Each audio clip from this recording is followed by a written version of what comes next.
America is addicted to oil.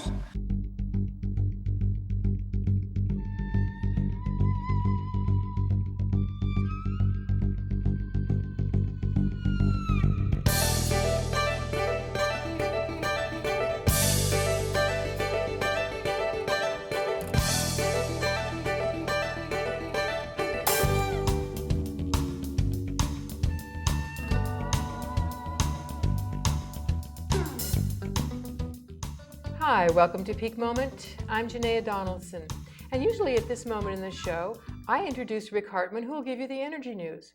But we're not going to have energy news tonight because we get to have Rick as our guest, along with Michael Thompson, and thank you both for being here. Rick has been involved with the computer business and energy, including renewable and alternate energies, for decades, and was on to peak oil years before most of us.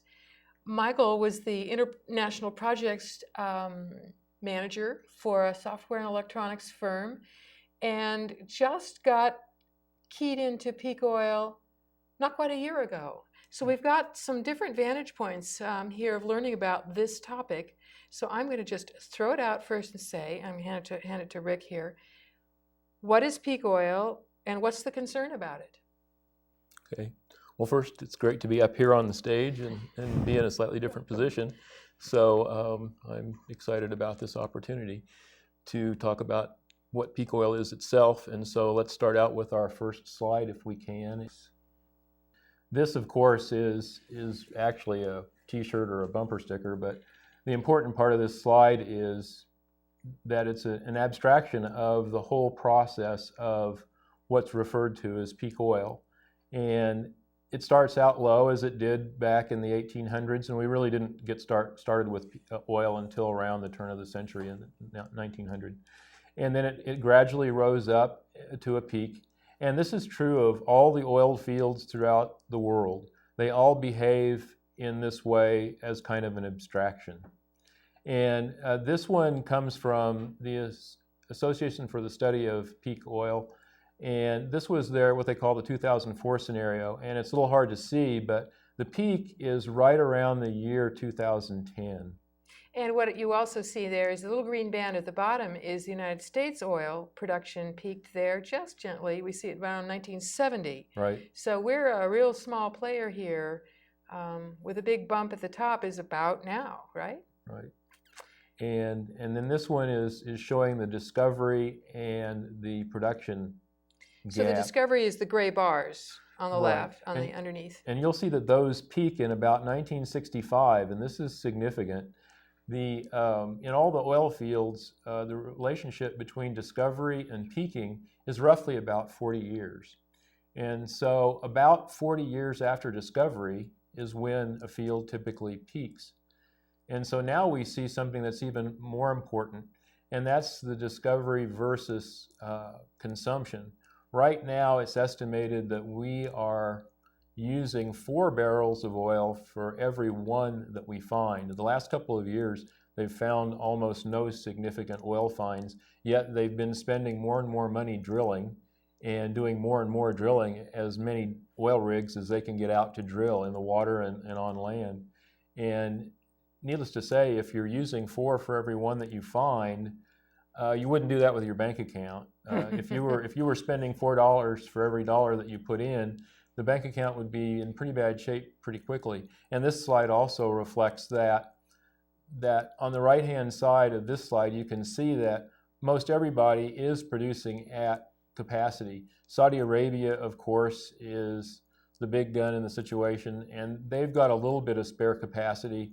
But the issue with Saudi Arabia and with OPEC in general and many other resources is that there's no transparency. The production capabilities of those countries are state secrets. They're not going to reveal those to anyone. This one is an indication of the price of crude through 2003 up to 2005. And anybody who does high school math, high school algebra, would say that the trend of this particular graph is going nowhere but up. And if there were no other disturbances, no geopolitical issues, this trend, if you trend it out a few more years, you'll see would go a lot above the $65 a barrel mark. Actually, today, crude oil was at $67 a barrel close today. So we're back up to approaching that $70 mark. This particular slide shows exactly what happened in the month of March of this year. And one of the things that's been discussed about an example of a behavior that of peak oil approaching is instability and fluctuation. And this graph is in the price and the availability. And this graph is a perfect example of that crazy fluctuation. The month of March, we went up, we went down. Now we're on our way back up, and they're predicting that we'll go back up as we go into the summer driving season, and we may see $70 prices. And then speaking of the driving season, this next slide, tables are boring, but this one has one particular point, and that particular point is that the huge amount of petroleum use by us in the world in general is transportation. We use significantly more fuel for transportation and more purpose of oil. Shows a lot of indications of what oil is used for there. But we use tremendous amounts just to transport people and products around the country. And this is another slide, and its purpose again is gasoline prices from 2003 to 2005. And you can see clearly here that the trend is up. And again, if no other geopolitical issues occur, terrorism or what other kinds of things might occur, that slide is just going to keep trending up. And this one here again reminds us that, this is actually a t-shirt, and I have one of these t-shirts, but this reminds us that although we use a tremendous amount of oil for transportation, there is just a never-ending list of all the other things that come from oil, and significant to that are the fertilizers and the pesticides that we use for commercial farming. They also represent a large amount of our oil use and raise the issue of food production as we approach peak oil. This last particular slide is one that came from somewhere in South America. And the point of this slide is that these people were in a gas line. They were so poor that they couldn't even drive their vehicles, so they all showed up with empty gas containers so that they could fill up the gas containers and carry them home. So we could easily end up in situations like that as time passes. It's part of the question here is what you've just laid out would say that it looks like peak oil is, if it's not here by the fluctuations, it's darn close. It's darn close. And so what can we do about that? I mean, we don't have anything do we have anything that we could just swap? One of the things you do in any resource is if you run low on one resource, well, then technology will go find another resource to take its place in a different way. Historically, that's what humanity has done from the very beginning of recorded time and before that. We went from wood to coal to oil. And so now we're at that point where what's next?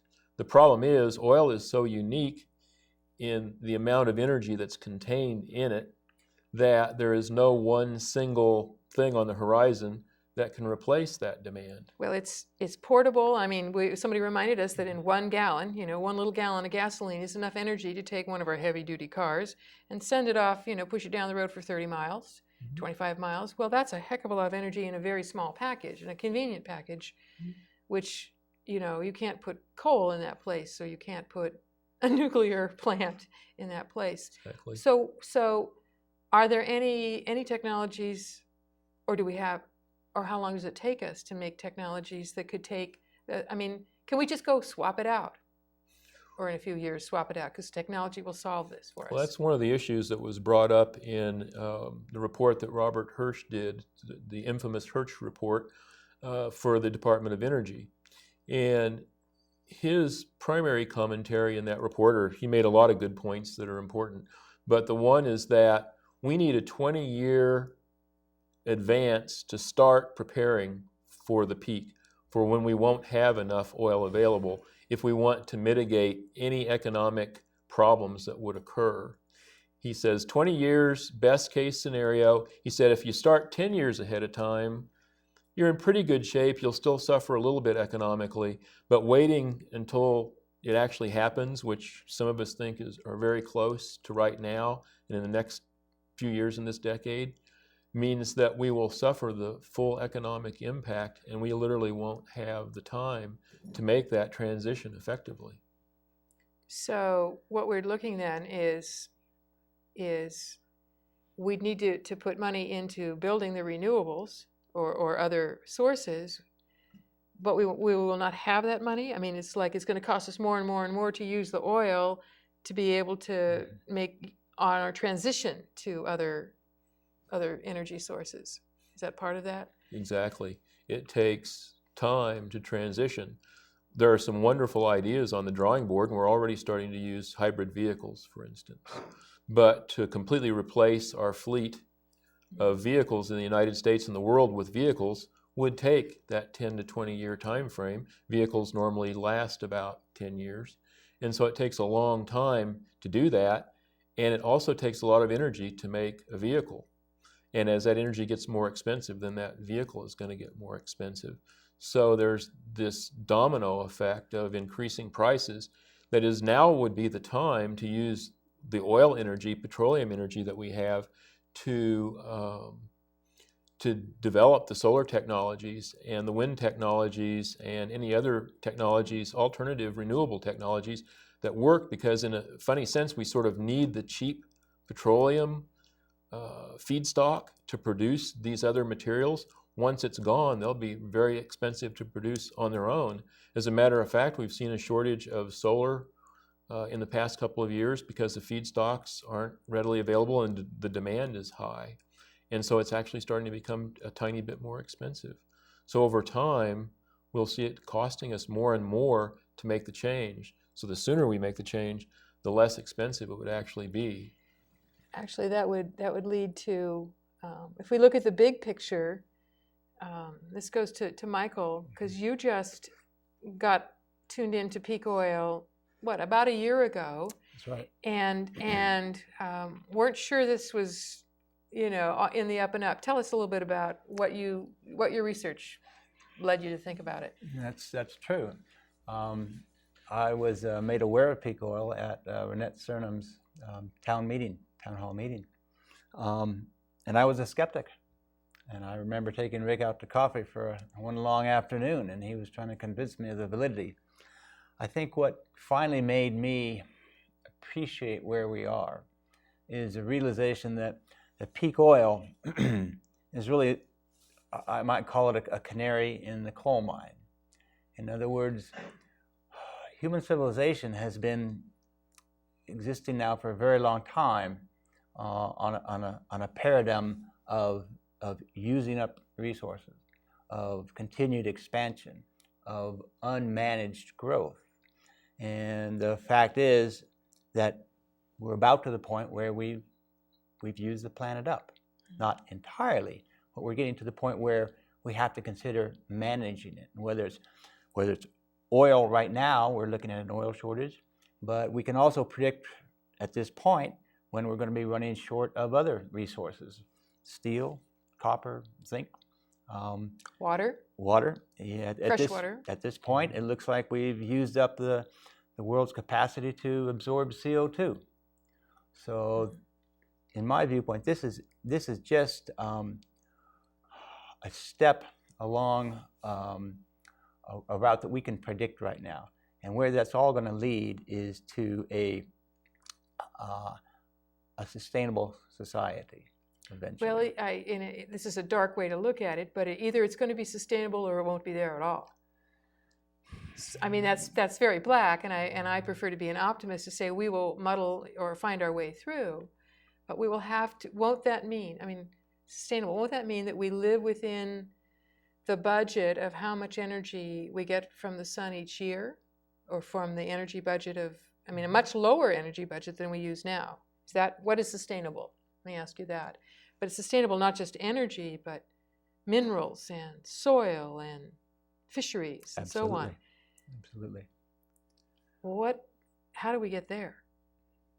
Well, there's some good news here. Okay.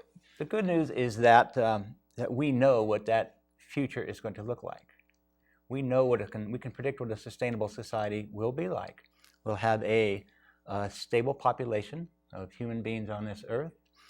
In terms of resources, all those you mentioned, we will recycle, we will reuse, we will probably we will have to manage our natural systems on this planet, such as fisheries and wildlife and water. But we not only know where we have to go, but right now we have the technology to do all of those things. We know how to manage fisheries, we know how to manage water, we know how to manage farmland. To me, it's just a point of developing a political mandate to implement what we already know. That's a big thing. I mean, when we look at the political will, we certainly see that many countries, but not the United States, have at least signed up for, like the Kyoto Protocol, to reduce the carbons in the atmosphere so that we aren't adding that, to trying to reduce that system's overload. But the United States hasn't signed up to that, other than there are some cities and some mayors that are choosing to do it on a voluntary basis. What would it take for us to move in the direction that you're envisioning? I mean, I'm asking you both. What would we have to do right now? I mean, you just said we'd need 20 years. We may not have 10 years. We may not have 10 years. 5 years. Well, maybe. We don't know. What does it take? Well, the first thing that comes to mind is a little bit different approach to that, and it's sort of kind of that dark background. And we have a couple of different things to deal with here. We have the geophysical peak oil that I was describing first. It's just the way oil fields and oil wells behave. They run out and it's predictable. They started predicting our peak back in the 50s in this country. And so we can manage that, and I agree with Michael in that it's very predictable in a sense that how supply and demand will work out, and that we need to start to do things to mitigate a collision between the two. The other thing that's of a concern to me, though, that's sort of dark and sort of critical at the same time, is the geopolitical issue. We have not only the physical problem, we have the issue of what's going on in the Mideast right now, because the Mideast, unfortunately, for good or bad, is the focal point of oil. That's where all of the big reserves are thought to be, and so they're sort of the focal point. And there are issues going on there that could cause problems. We have issues with Iran right now. We don't know how that's going to play out. In the worst case scenario, as nations start to fight over a depleting supply, there is the very dark side of a nuclear war. And if that happens, that changes the whole perspective of everything. It changes the landscape of the planet, big Right. time. It changes. And if we follow that path, then everything else becomes of a lesser priority just in terms of survival.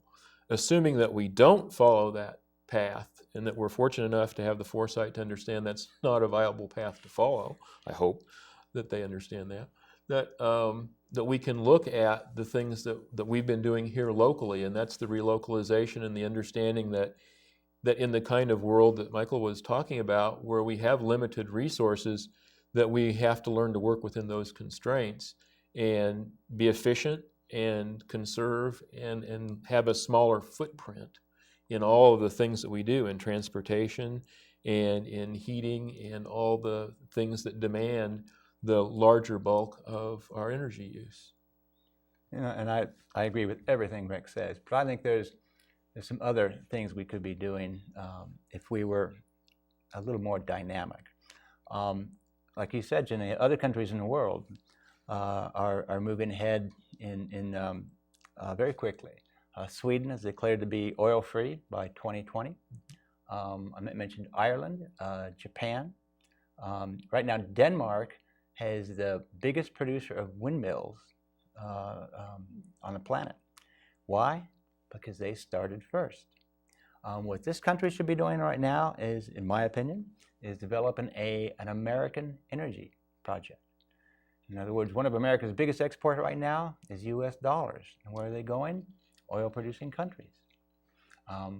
We should implement a system, a program, a crash program to develop American energy, which means renewables. It means American jobs. It means American energy. We should put this wonderful American ingenuity and industriousness we're so famous for to work on what's going to be the problem of the next century. It would seem that, that would be a noble continuation of some of our legacies, to put a man on the moon, which obviously which was an impossible task when we started. Of course, you can't do that. And all of the technologies that grew out of that and all the solutions, and here we are watching photographs from Mars. Surely that same ingenuity could be applied to, with a real solid focus and incentives and government policy, because I expect it will need that kind of kick, to have, I don't, from what I understand, that just to wait until the market says the prices are so high, now we'll go invest in other forms of energy, doesn't deal with that lead time that we need to build it into the infrastructure, to get it into the automobiles and the trucks and so on. That we could, surely if we get a man to the moon, we could find an energy program, do an energy program that makes use of the sun and the wind and the tides and things we don't even know about yet. Well, there's good news on that front to some degree that I can comment on. And part of what I want to say has to do with Roscoe Bartlett. He's a Republican congressman from the state of Maryland. And he's done, I think, 8 or 9 presentations to the House on peak oil. And some of those are available publicly for people to look at on the internet or elsewhere. And one of the things that he's commented on is that we need that kind of Apollo project or Man on the Moon project. And he's also referred to the Manhattan Project, which seems a little bit negative because it was developing a nuclear bomb. But the point there wasn't the outcome. The point was the focus of our ingenuity and our knowledge and our skills on solving a really significant problem. And so he's talked about that. And Matthew Simmons, the Houston oil banker who is also on the Bush-Cheney Energy Task Force, has participated in that, wrote the book Twilight in the Desert, which is about the Saudi Arabia oil situation, and an excellent resource on that.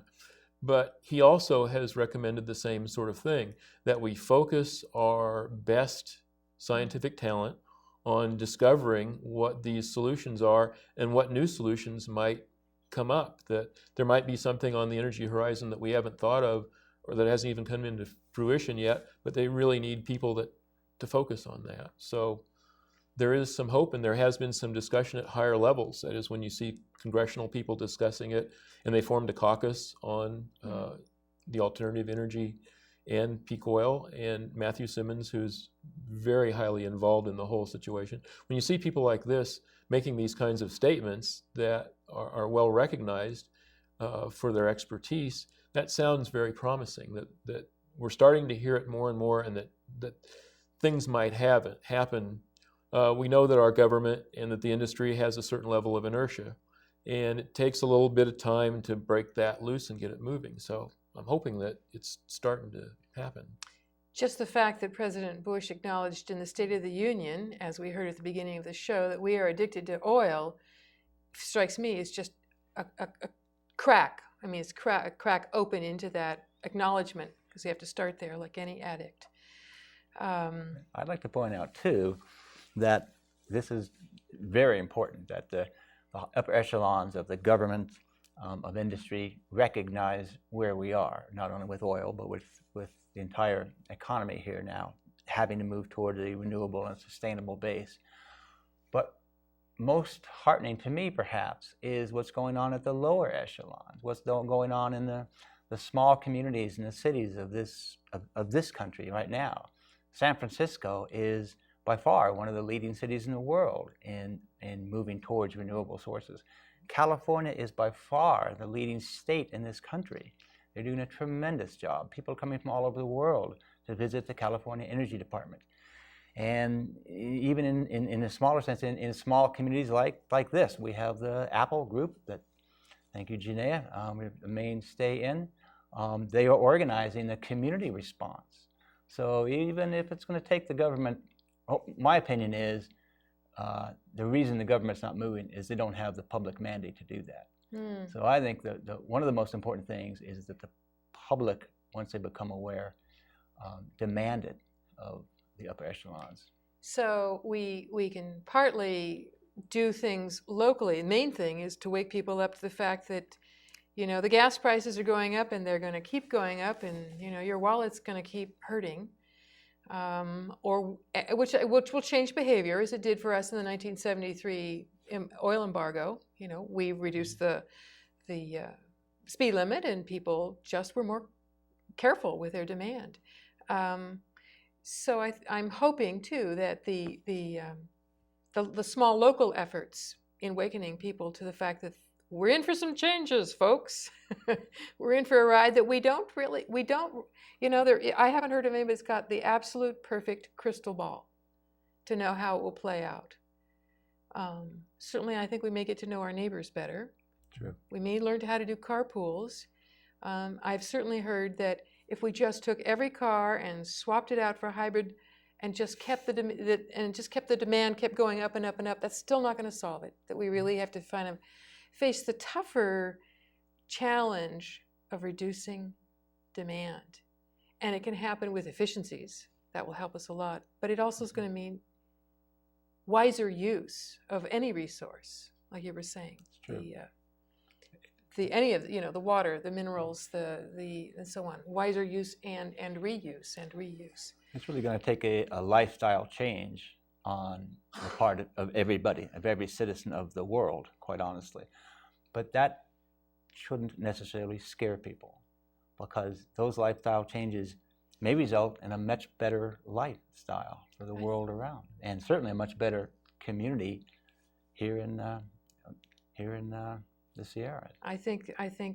Thank you both. This has been wonderful. I think that sense that we can have a community, people working together for the betterment, and we might actually have our lives slow down a little bit. Wouldn't that be kind of rich? We could have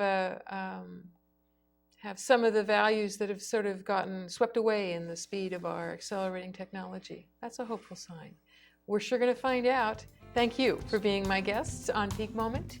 Join us for the next episode of Peak Moment, and we'll take some more explorations in how can a community respond to this changing energy future. Thanks for joining us.